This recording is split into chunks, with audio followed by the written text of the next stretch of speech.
की बात सुनकर मारीच और रावण अपने रथ पर बैठकर पंचवटी पहुंचे।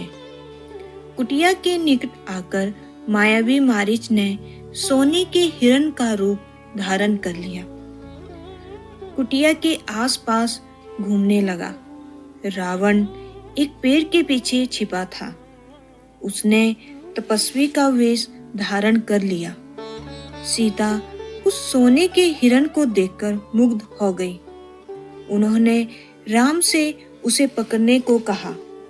राम को हिरण पर संदेह था। वन में सोने का हिरण। लक्ष्मण बड़े भाई की बात से सहमत थे, परंतु सीता के आग्रह के सामने उनकी एक न चली। सीता की खुशी के लिए राम सोने के हिरण के पीछे चले गए। मेरे लौटने तक तुम उन्हें अकेला मत छोड़ना। लक्ष्मण ने सिर झुकाकर उनकी आज्ञा स्वीकार कर ली। सोने का हिरण भी राम को काफी दूर तक छकाता रहा। राम के सारे प्रयास बेकार हो गए। सोने के हिरण को पकड़ नहीं पाए। उन्होंने उसे जीवित पकड़ने का विचार छोड़ दिया। धनुष उठाया, निशाना साधा और एक बाण उस पर छोड़ दिया। बाण लगते ही हिरण गिर पड़ा। धरती पर गिरते ही मारीच अपने असली रूप में आ गया। धरती पर पड़े हुए वो जोर से चिल्लाया, हे सीते, हे लक्ष्मण। आवाज ऐसी थी जैसे बाण राम को ही लगा हो। वह सहायता के लिए पुकार रहे हों। बाण का चोट काफी गहरा था।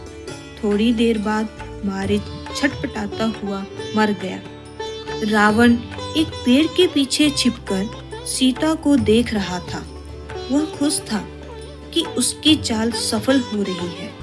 लक्ष्मण ने सीता को समझाते हुए कहा कि आप चिंता ना करें, राम संकट में नहीं है। उनका कोई कुछ नहीं बिगाड़ सकता। आपने जो आवाजें सुनी हैं वो किसी मायावी राक्षस की चाल है। सीता ने लक्ष्मण से कहा, तुम्हारा मन पवित्र नहीं है, उसमें पाप है। मैं समझ सकती हूँ कि तुम अपने भाई की सहायता के लिए क्यों नहीं जा रहे हो। सीता ने यहाँ तक कह दिया कि कहीं वो भरत के गुप्तचर तो नहीं है। सीता की बातों का लक्ष्मण को बहुत दुख हुआ। सीता रोने लगी। लक्ष्मण से देखा न गया। उन्होंने कुटिया के बाहर एक रेखा खींची और सीता से कहा कि किसी भी हालात में आप इस रेखा के बाहर मत जाना। मैं जल्दी राम को लेकर आऊंगा। सीता को प्रणाम करने के बाद वो राम की खोज पर निकल पड़े। लक्ष्मण के जाते ही रावण तपस्वी की वेशभूषा में आ गया। बहुत जोर जोर से भिक्षा मांगने लगा, लेकिन लक्ष्मण रेखा से आगे बढ़ नहीं पाया। सीता लक्ष्मण रेखा को पार कर रावण को भिक्षा देने लगी और रावण सीता को पकड़कर अपने रथ की तरफ ले जाने लगा। रावण अपने रूप में वापस आ गया। अपने रथ पर सीता को बैठाकर रावण आसमान में उड़ गया। रावण का रथ लंका की ओर उड़ चला। सीता मदद के लिए सभी को पुकारती रही।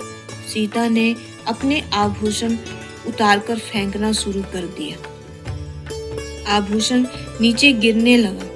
वानरों ने उसे उठा लिया। उन्हें आशा थी कि वानर के पास आभूषण देखकर राम समझ जाएंगे। उन्हें पता चल जाएगा कि सीता किस तरफ गई है। रावण ने सीता को आभूषण फेंकने से नहीं रोका। उसे लगा कि सीता शोक में ऐसा कर रही है। जटायु ने देखा कि रावण अपने रथ पर सीता को हरण करके ले जा रहा है। जटायु ने तुरंत रावण के ऊपर हमला कर दिया। उसने अपनी तीखी चोंच तेज नाखूनों से रावण को लहूलुहान कर दिया। रावण काफी परेशान हो गया और घबरा गया। अंत में रावण ने अपनी तलवार निकाली और जटायु के दोनों पंखों को काट दिया। कुछ ही समय में रावण लंका पहुंच गया। सोने के हिरण ने उन्हें सोने की लंका में पहुंचा दिया। यहाँ उसे उन्हें राम ही बचा सकते थे।